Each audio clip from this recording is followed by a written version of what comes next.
Hello and welcome to our webinar, Provider Directories, Promoting Physicians on the Web. I'm Casey Hansen, Digital Content Marketing Analyst here at Geonetric, and your host for today's webinar.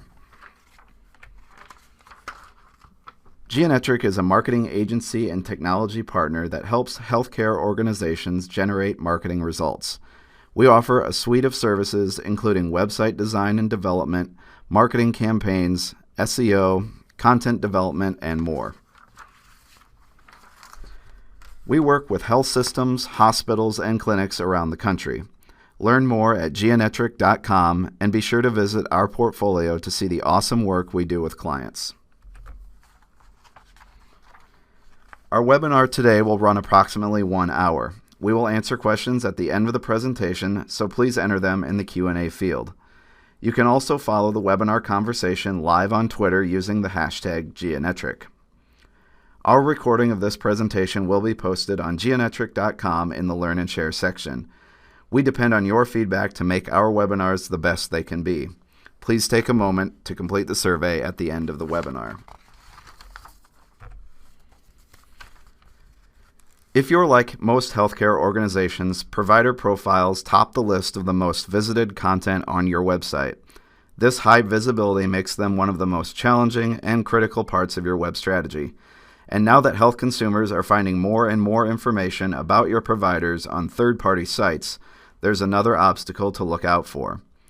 Today, you'll learn how to make your provider directory a go-to resource for consumers.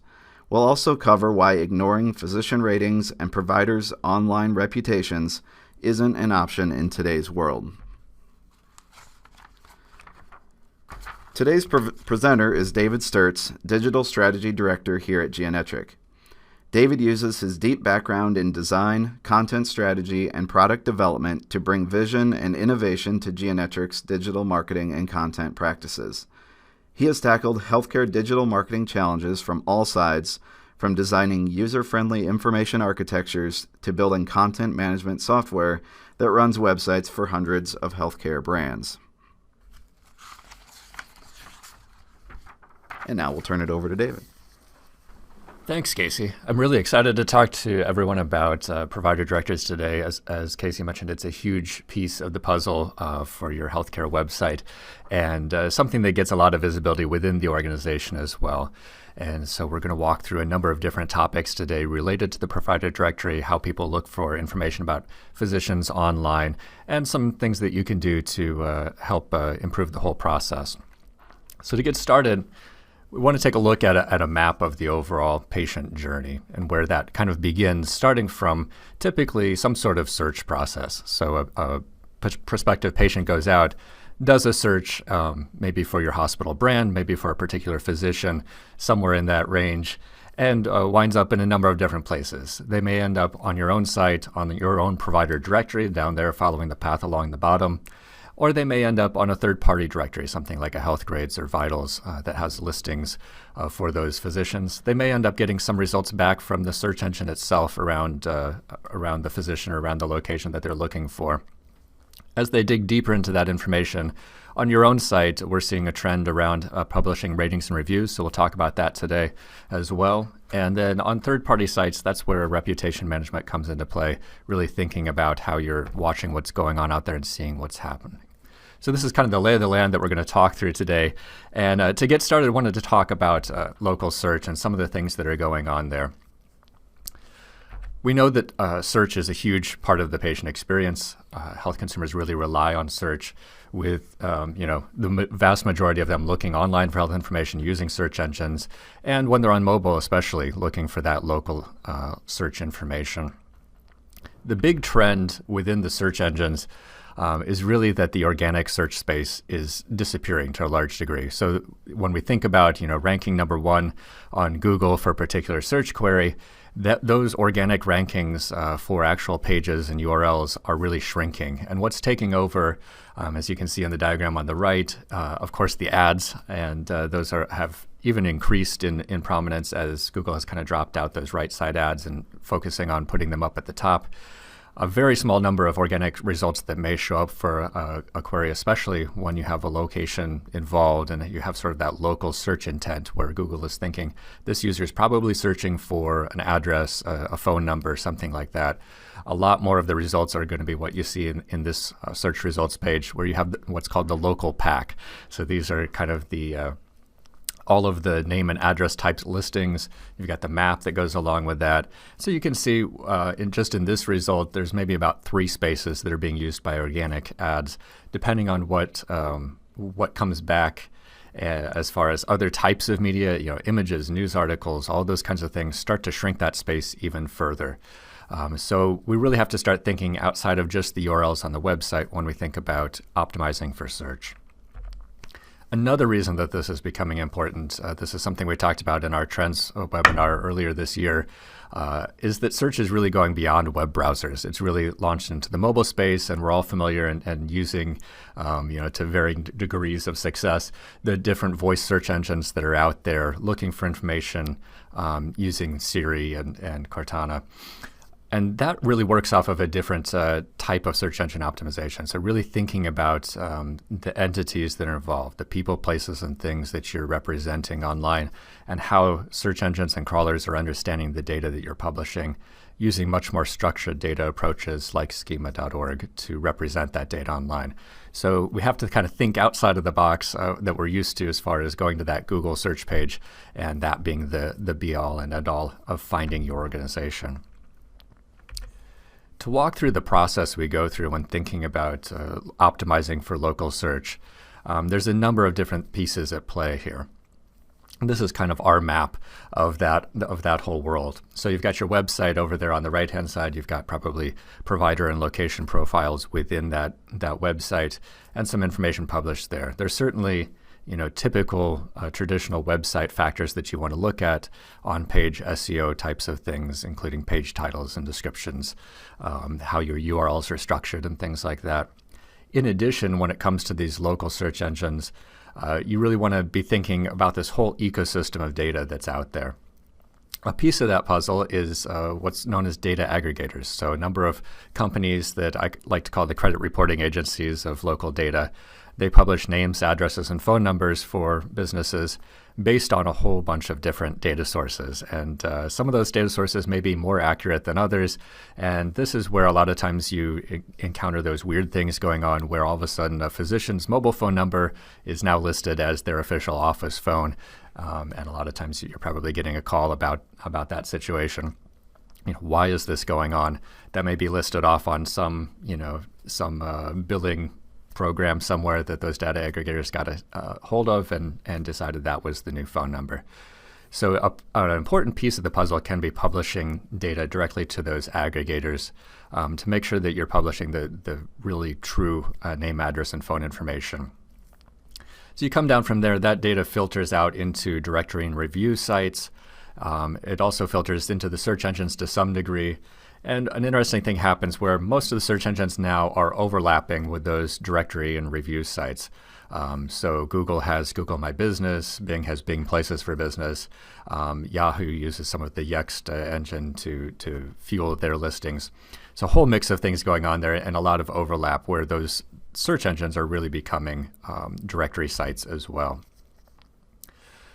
You have an option there as you look at those directory and review sites. A lot of them have manual claiming process. Obviously, people are pretty familiar with Google My Business and Bing Places going through that claiming process as well. And that gives you the opportunity to add some photos, descriptions, hours, more information about your listings.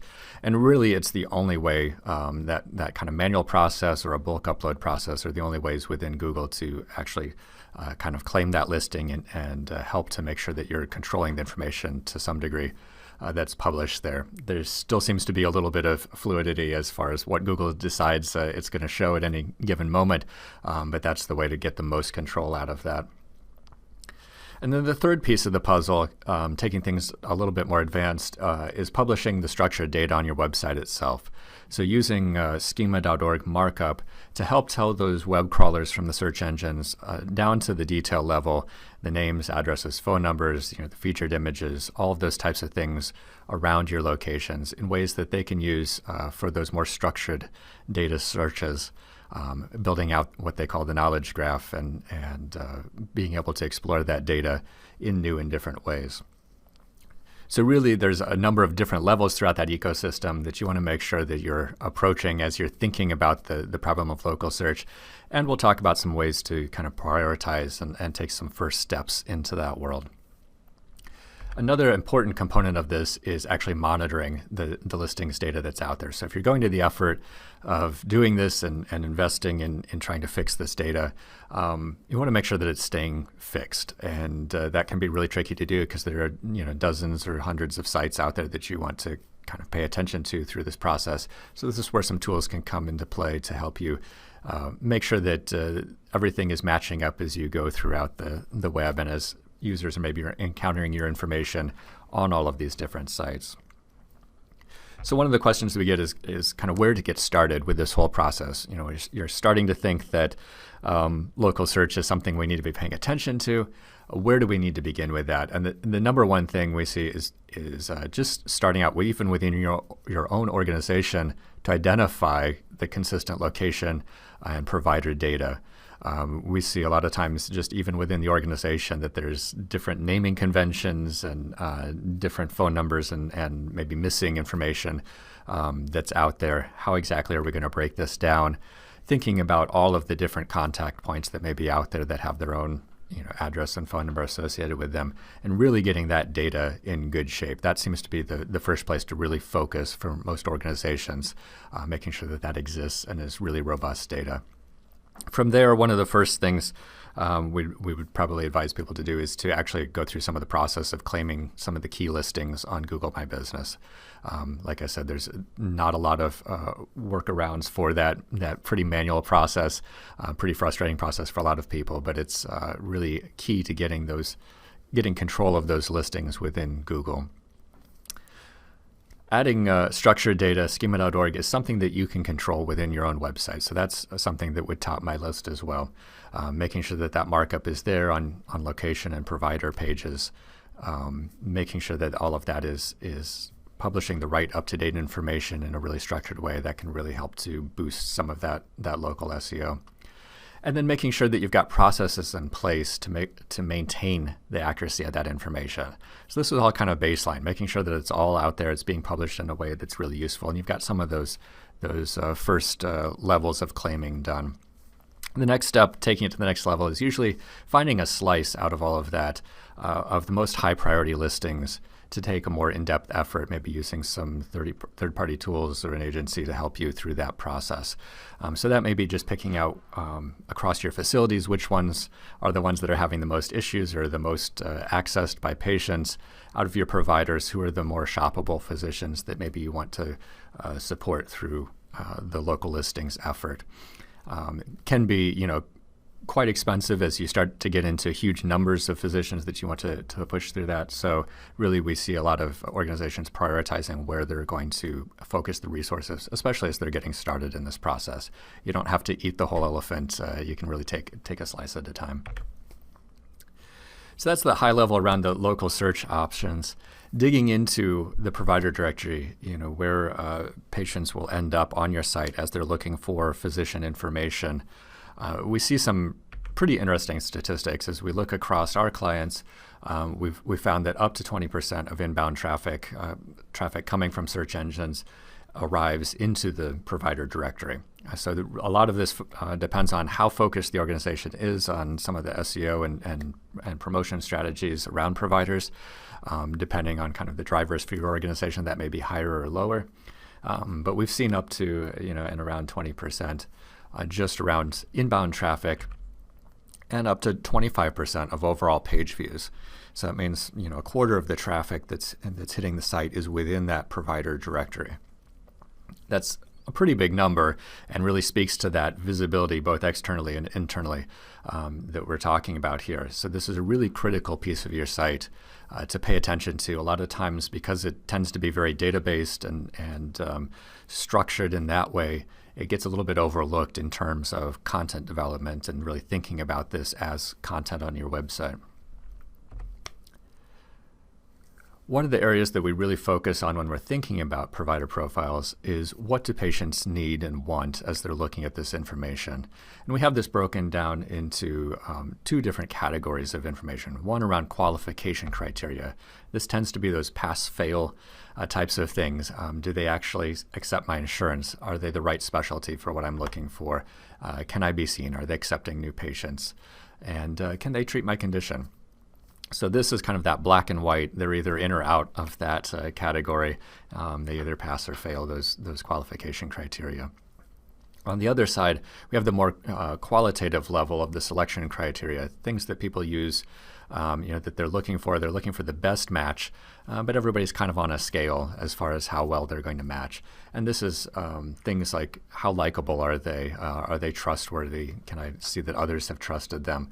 Are they going to be good at the job? Are they actually convenient to my location? And all of that just kind of changes depending on exactly what the situation is. You can imagine, having a primary care physician that's located close to you versus going to see a specialist a little bit further away. A lot of different criteria going into that selection process.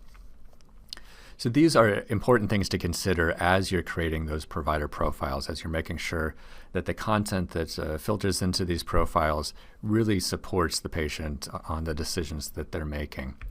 So we've got an example here of a provider bio that really does this. So it's really written to the user, to a consumer point of view. A lot of the technical terminology has been changed around to really make it familiar words and simple and easy to use, as well as making it really have an emotional connection to it. So you can see this content we've called out also highlights the conditions that this provider specializes in. So it says she's a dedicated breast imager, so that's what she does all the time. She's going to be an expert at doing that. And it also hits those selection criteria and talks about likability, including some of her family life and her hobbies and different things that help you start to relate to her as a person. And that's an important bridge to build through these provider bios, is how can we not only talk about those technical types of things, exactly the procedures and specialty areas that they work within, but how do we start to make a connection, a human connection between the user and that particular provider? As you're thinking about writing these compelling provider bios, you want to think about creating that narrative that's really unique. So how do we tell this story in a really unique way? Talk about the commitment they have to their work, make sure that they come across as being human. That's really important to patients. And like I said, start to build that relationship with the patient. Of course, you want to use web writing best practices, and I've highlighted here, if you go to geonetric.com, we have a white paper on web writing for healthcare. It has lots of tips in there. Key things, focusing on the user, making sure that you keep it simple, and making sure that there's a clear call to action somewhere within the provider profile as well. And we'll talk about that a little bit more.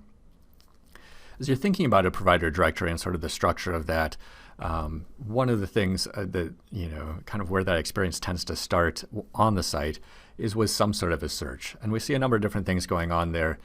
More and more we're seeing folks break out primary care from some of the specialty care and helping people kind of be guided through that process of finding primary care physicians versus finding a specialist.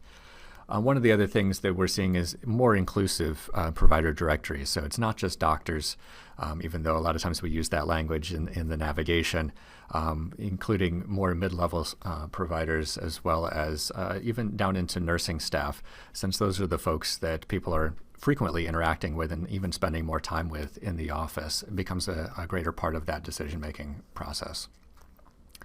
One of the key areas to focus on as well is searching by name. A lot of times you have users coming in that have been referred to a particular provider. They're doing some, kind of validation of that referral, or they maybe have been recommended a provider from a family member or a friend. They're looking for somebody, kind of that known item searching. They know exactly who they're looking for and want to find it quickly. The other end of that is the more categorical searching that you see here around finding a primary care physician. Who are they going to treat and where are they located becomes more important. So providing some different ways to search is pretty important, and matching that back to the way that people are looking for this different type of information. One of the things that we're seeing less of, kind of the trend away from having that really super advanced set of search fields. So every single drop down and search box that you can imagine, different criteria, really seeing the trend towards being able to refine your search criteria and not presenting too much to the user up front. So we find that induces more errors in the process than necessary. As you get into that search process, you get a set of results back. This is an example from Cone Health Medical Group using more of a tiled layout that's kind of a card-based design, something that collapses down really well on mobile. So of course, through the whole process, you want to be thinking and testing, how does all of this work on a mobile phone? Everybody has one at their fingertips at all times, and want to make sure that that experience is really fluid across all of the different devices. Getting into the profile itself, this is a provider profile on Rush Copley's site, and you can see, really nice design to this, really prominent call to action there for request an appointment, as well as the phone number to call for appointment scheduling, maps and directions highlighted as well. What really makes this work, and some of the foundations that are there that you may not kind of realize, obviously the photography. Some attention has been paid to the photography here. This isn't your badge ID photo. There's been a nice photo taken to represent the provider. And then the content, that short blurb of content under her name up at the top, is particular. You have to really focus on creating the content that's going to create that flow. So there's a short intro there, just a few sentences that helps you to get to know this provider and really what she's about. That can be expanded on further down the page, but really thinking about what is the flow of content on the page, how is that all going to weave together, and making sure that you're spending time developing the content that is going to create that overall experience. Got another example of a provider bio here, and this is the profile page on Midwest Orthopedic Specialty Hospital, and again, they've invested in the photography for these providers. That stands out. This is a really large image, really sharp and looks good at a whole range of resolutions. Really tied in. You can see just above the cutoff there, the video also ties into that image. Incorporating videos and other multimedia elements into these provider profiles. And again, the way that the content is structured within this bio really flows. And so you have to think about all those chunks of content, including the little bits of text that are up there on top of the image, flowing into that longer bio below the image area. Here we've got the locations kind of called out on the right-hand side. And then I've kind of snipped it off here and pulled up from lower down on the profile.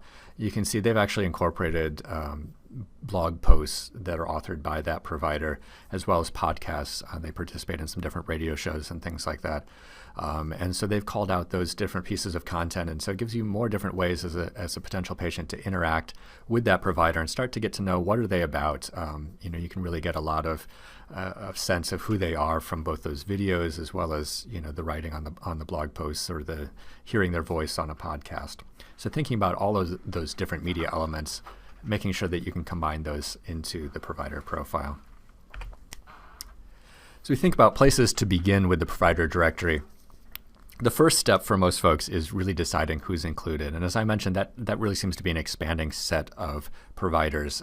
So it may be time to reevaluate who actually shows up in your provider directory and thinking about expanding that from just the MDs out to a whole range of different providers. Thinking through some of the terminology, and again, this may be something to reevaluate.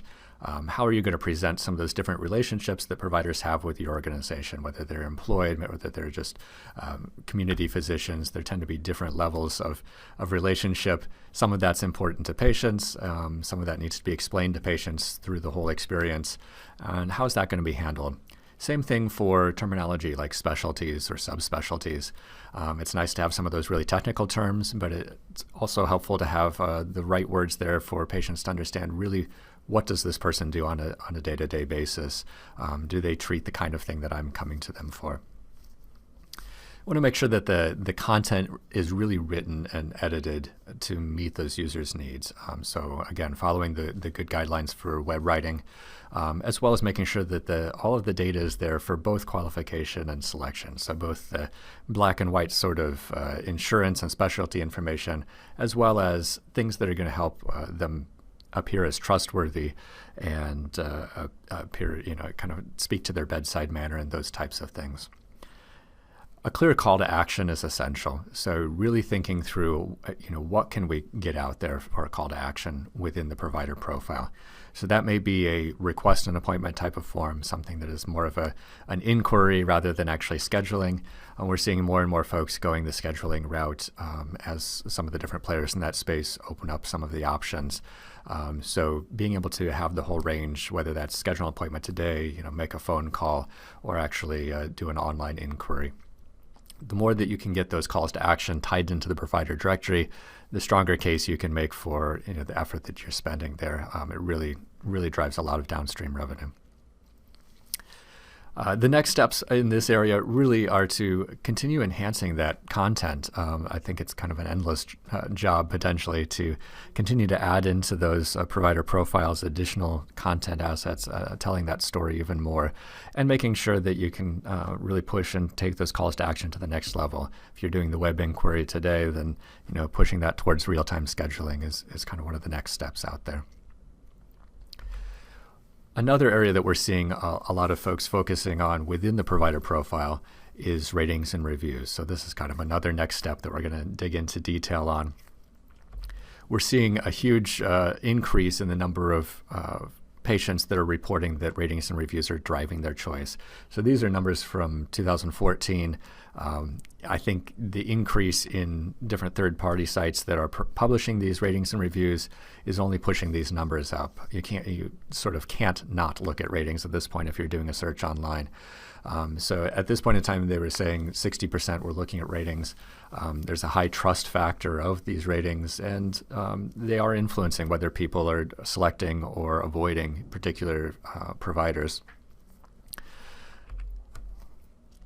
It's important to remember as well that patients are not just using reviews before they select a physician. So that here is about 60% of the use case. That's the one we probably all have top of mind. If somebody looking for a new provider, they're going to look at ratings and reviews. We also have to think about the referrals and kind of confirmation that goes on in the process. If you're thinking about shopping around for a new provider, or you've been referred to somebody and have already kind of selected that provider, you may also be looking at ratings and reviews to help confirm that decision that's already been made, maybe changing your mind after the fact if you find that they aren't rated or reviewed highly. So about 40% of folks actually looking after the fact and double checking the ratings and reviews for a particular provider. One of the reasons that publishing this information is so helpful is the same things we're talking about on the provider bios. Thinking about those qualitative factors, it's really valuable to patients to understand whether a provider is going to listen to them and be attentive, if they're competent, caring, those types of things. These qualitative factors can be really hard to promote and talk about through that marketing copy. It's easy for that to come off as, of course, that's the organization's opinion that this is a nice and caring person. The reviews that you publish online can really help to give that first-person perspective on, is this a provider that is going to care about me, and how have they behaved with other patients? So we know this is a huge piece of the experience. A lot of different articles being written around that patients are really looking for these qualitative factors, and that they are willing to switch providers if based on those qualitative factors. Some other reasons, more from an industry perspective, and more of a philosophical perspective even, on why it's important to publish ratings and reviews. There have been a series of great articles in the Harvard Business Review around why providers should be publishing ratings and how that is impacting healthcare overall. But outside of your own organization, I think there's an opportunity for healthcare providers to publish this information and really set what it means to be transparent around physician ratings, to help to change the overall culture and to kind of help set the stage for these other third parties that are publishing this information as well. And so it's not just necessarily about individual providers on your site, but collectively, how are we thinking about this? How are we talking about what makes a good quality physician? So I want to shift gears a little bit and actually dig into an example here. So this is Wheaton Franciscan Healthcare in Wisconsin. They added provider ratings and reviews to their site at the beginning of the year, back in January. And what they are working through is actually using some of the Press Ganey data that they received to publish both the numerical rating there. You can see 4.8 out of 5 stars for this particular physician, and some of the review text that they receive back as well. And they have particular criteria around which reviews make it onto the site, but and of course are editing for any potential PHI or other language that they don't want to appear on the site. But really increasing that transparency, having a lot of information available on those provider profiles. And it's really had a lot of benefit to their provider directory. The results, after about 3 months of having it out there, looking through the end of March of this year, huge rank improvements across their search engine rankings. So they saw about a 55% increase in URLs that were ranked in those first 4 organic spots. So those are the really critical ones. Beyond that, it's kind of questionable whether you're going to get clicked at all. But huge increase in just overall rank. Also driving about a 27% increase in organic traffic just into the provider directory. So, huge gains there just as far as visibility. And for them, that translated as well into goal completion. So getting appointment requests online, about a 30% increase there. And they were already doing substantial numbers of online appointment requests. So really driving a lot of downstream revenue, a lot of appointments through that physician directory, and really boosting that up there. Why does that happen when you add provider ratings and reviews to your site? Well, if you're leveraging those internal patient satisfaction surveys, you have a huge number of reviews. There's a number of things that are really great about using that data source. One is just that quantity. Another is you already know what that data is. You're probably already looking at that as an organization and seeing what those reviews are, what those numbers are. That's being watched constantly. And so it shouldn't be a surprise to the organization how the different providers rate within those patient satisfaction surveys. By publishing that out and using some of the structured data markup to get that into the Google results as a rich snippet, you can see there, they have 179 reviews for this physician with a 4.8 rating, versus Healthgrades has about 14, and the rating is around 3.4. So you get a more balanced rating, and you really get a large number of reviews out there, which if you're looking at this from the patient's point of view, I want to go see what those 179 people had to say. There's going to be a lot more information out there for me.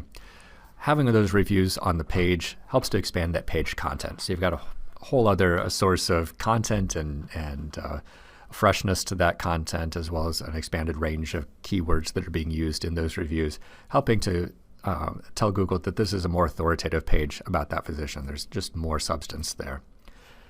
The nice thing about having the star ratings on there as well is it makes it a much more clickable listing. Really attracts the eye to that, and helps to boost that up there.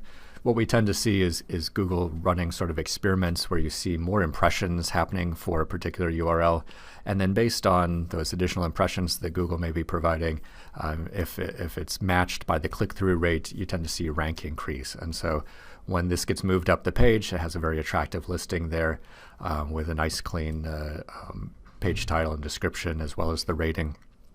Really gets a lot of clicks and helps to boost the overall SEO. So from a technical perspective, how is this implemented? This is kind of the model that it takes. This is kind of the high-level technical data model.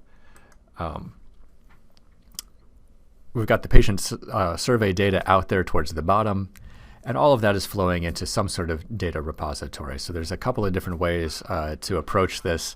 One of the systems that we've worked with is Binary Fountain. There's a number of them out there. All of that patient survey data that is potentially published goes into that data repository, and then there's some sort of a review and approval process. So that may be happening more at the patient survey data provider level. It could be happening through one of these third-party platforms like Binary Fountain. a number of different ways to approach that. But that all gets encapsulated into an API that allows us to pull that information across into the provider directory. So this is the general workflow. So there is kind of a check and balance in there for which information gets published out, an approval process that goes with that. Some differences in maybe how that's approached and how efficient that process can be. But at a general level, this is how it works. Some of the concerns that we've heard raised and you may be hearing within your organization, the number one thing is probably around that this may be unfair to particular providers or things may be biased. And so in response to that, it's really important to have policies in place around which ratings and reviews you're going to display, which things are going to be taken down, and what that process is. If a particular provider requests that a review be removed, what does that process look like? We've heard some processes like removing it right away and doing a review process and potentially publishing it back if it still matches your particular criteria. Really have to decide what that looks like for your organization. Really important to make sure that if you're approaching this from a point of transparency, that you're really supporting that. It's important to the users to be able to trust that information. If it's not trustworthy, it's really not adding value to the site. And so it's an important task to communicate to the providers, as familiar as we all are with movie reviews and reviews on sites like Amazon. Patients are really smart about which reviews they're going to trust and really evaluating critically. If there's one bad review and 50 great reviews, they're going to be looking pretty critically at that bad review and trying to decide, how much weight that's going to carry. A lot of concern, always in healthcare around PHI, disclosing sensitive data, just making sure that you've got a robust approval process in place and maybe some tool sets in place to help filter some of that stuff out, and making sure that the legal language around your surveys and the way that your data is going to be used has been reviewed and is up to date in relation to what you're doing with the survey data. One of the other concerns we hear a lot of times is that there's going to be consumer visibility when you have operational challenges. So, one of the things that we see a lot is that the provider reviews are not really about the provider. They're actually about the parking situation. They're about the wait times. They're about some of the other office staff.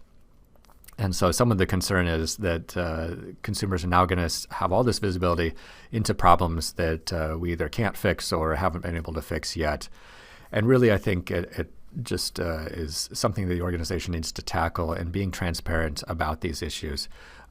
This isn't really changing the conversations that people are having offline. They're already talking to their friends and neighbors, and everybody knows already that clinic maybe has long wait times, or that parking is a challenge at that particular hospital. So the more you can be transparent about how you're addressing those challenges, what things you have in the works to help fix those in the long term, all of those are great ways to help talk to those different issues that people are already out there discussing. So where should you begin around provider ratings? How do we even get started? Keeping in mind that even if you're not thinking this is something you're going to be able to do within the next 6 months, there's a lot of groundwork to be laid ahead of time, and there are things that can be done immediately to start to put those pieces in place as this trend accelerates and you see more and more folks publishing this online. The pressure starts to increase to add that to your website as well. One of the key things to look at initially is looking at the surveys that you're using. What are those data sources you're going to use for the ratings and reviews? And make sure that all of the legal language is up to date around being able to share that information online. That can be one of the first things, that when you are ready to publish that information, you actually have the legal right to be able to do that. Then it comes down to setting some of the rules around what you will and won't publish, which types of providers are going to have reviews published, how many reviews do they need to have in place before they actually get that information published. And then working through some language that can be used on the website to represent those rules as well. So making sure that users on the website can see exactly what the policies are. It helps with that overall transparency and the trustworthiness of those reviews. a great approach is to have an internal physician champion or champions that can assist you. So this is something that probably can't be tackled just by a marketing or web department alone. You really need to have buy-in from a lot of people throughout the organization. And if you can get some of those champions internally to help you with that, that seems to be what really is helping organizations to make this happen. From a procedural point of view, from a technical point of view, integrating this information really isn't a huge technical challenge. It's really more of an organizational challenge. So one of the things that can help with that is not only relying on some of that data that you're already looking at in the patient satisfaction surveys, but making sure that there's an internal process ahead of the launch with some sort of a time limit on it that gives people access, maybe on a staging site, to see that information, how it's going to be presented, and start to get comfortable with the idea that all of this will be out there. So that's what we're seeing around ratings and reviews. On the other side of that, when you're thinking about third-party sites and more ways of using this information that you're gathering, we get into the area of reputation management and patient experience analytics as well. So looking at all of the information that's being published out there or collected about your physicians and how that can be leveraged to your advantage. So when we're thinking about this, we're thinking pretty broadly, and we've partnered with Binary Fountain in this space, and they look at two different sources of information. So one is around the patient satisfaction survey data. So this is like your CG caps, H caps data that's already being collected through surveys. A lot of different providers for those different surveys.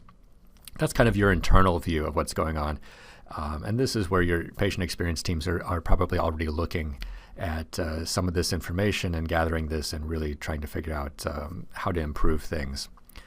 The other side of this that tends to be a little bit less of a focus right now is those third-party sites. So that can be everything from Yelp to a more specific site like Healthgrades or Vitals, and the information and reviews that are being published out there on those sites.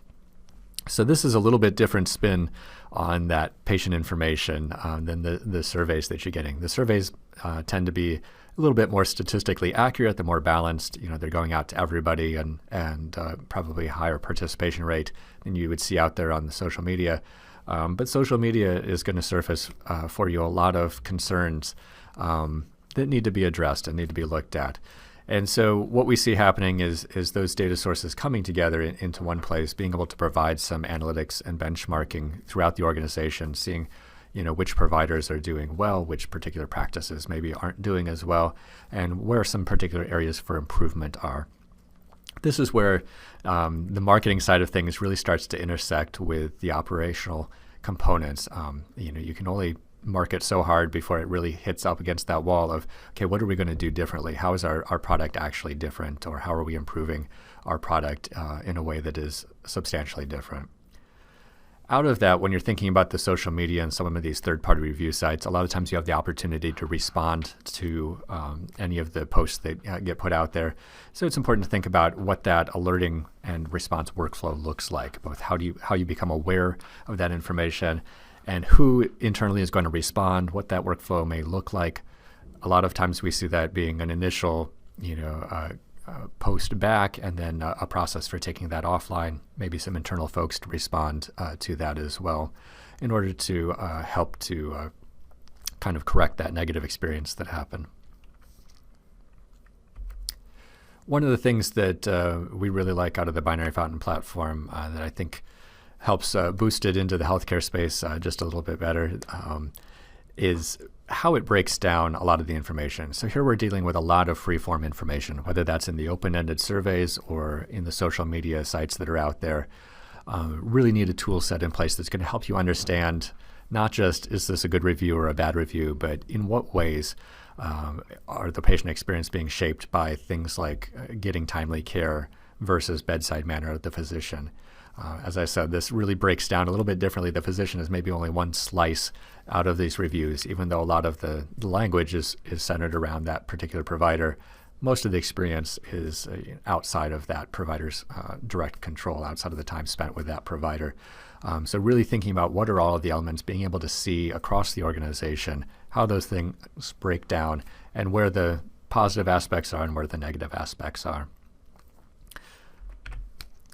So how to get started into this space, really you want to start out kind of building a bridge to your patient experience team, making some connections there, understanding what they're up to, and how some of the marketing efforts really intersect with those patient experience efforts. Identifying the locations and providers that you want to focus on is a key next step. So you may not want to take on everything all at once. There are probably some high-profile locations, some critical providers that you need to bump up to the top of that list. Figure out where you're going to begin and maybe what some phases would be down the road as you expand that scope. Think about the sites and data sources you're going to look at. So are you going to look at the patient satisfaction surveys? Are you going to include a lot of social media sites? And how detailed do you want to get in that? Do you need the breakdown bit by bit as far as where these experiences are happening? Or are you wanting to just kind of start out and get a sense of, from social and third-party sites, where the good and bad reviews are happening?